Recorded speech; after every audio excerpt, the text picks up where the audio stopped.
The exhibition Wanderlust looks at different compositional tools devised by the German Romantics that often reflected nationalist and imperialist sentiments through the vernacular of romantic tropes like nostalgia or wanderlust.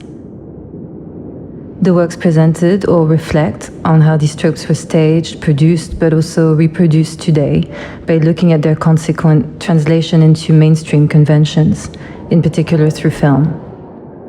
So each of the work in the exhibition is derived from the making of the video Landfall, which is projected in the space in a large cinema format and colored in sepia, which is a tone that for me is both nostalgic and futuristic. It appears in a lot of war, sci-fi and post-apocalyptic films.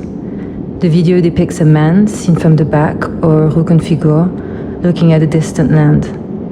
As the camera rotates around the scene, it becomes apparent that the distance is actually an illusion, dramatized by changes in focus and lighting, and that the faraway landscape is in fact just a small, toy-sized maquette.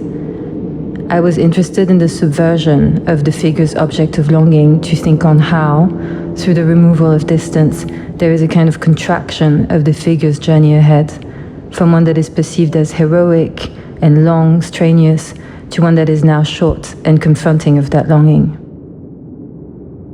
The perspective is yet again collapsed in the work Landfall at Sunrise, which is a print of an outtake from the making of the video, in which we see in a very tight close-up the landscape as a reflection into the figure's eyes, bringing yet another viewpoint on the figure's relation to the landscape. The material aspect of making the work is further engaged with through the presentation of an instrument.